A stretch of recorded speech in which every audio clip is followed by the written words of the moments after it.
Thoroughness. Thoroughness consists in doing little things as though they were the greatest things in the world.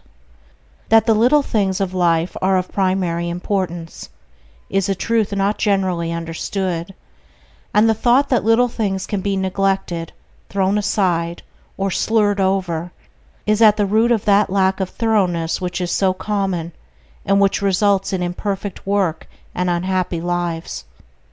When one understands that the great things of the world and of life consist of a combination of small things, and that without this aggregation of small things the great things would be non-existent, then he begins to pay careful attention to those things which he formerly regarded as insignificant.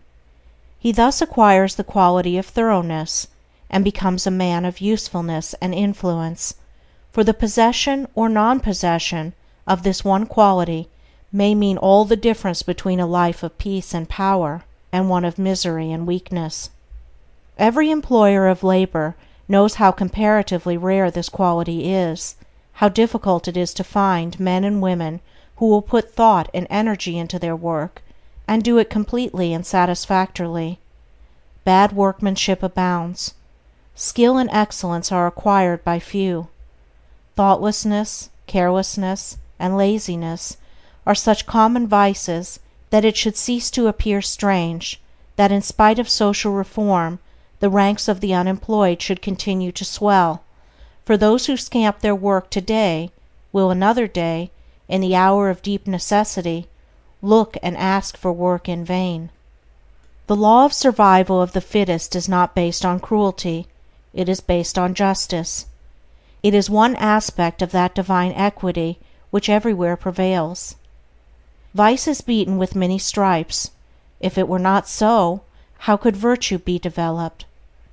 The thoughtless and lazy cannot take precedence of, or stand equally with, the thoughtful and industrious.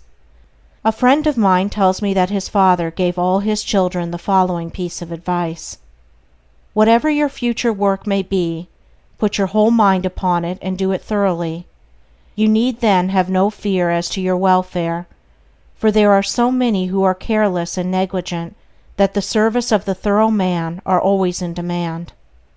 I know those who have, for years, tried in almost vain to secure competent workmanship in spheres which do not require exceptional skill, but which call chiefly for forethought, energy, and conscientious care. They have discharged one after another for negligence, laziness, incompetence, and persistent breaches of duty, not to mention other vices which have no bearing on this subject. Yet the vast army of the unemployed continues to cry out against the laws, against society, and against heaven. The cause of this common lack of thoroughness is not far to seek. It lies in that thirst for pleasure, which not only creates a distaste for steady labor, but renders one incapable of doing the best work, and of properly fulfilling one's duty. A short time ago, a case came under my observation, one of many such, of a poor woman who was given, at her earnest appeal, a responsible and lucrative position. She had been at her post only a few days when she began to talk of the pleasure trip she was going to have now she had come to that place.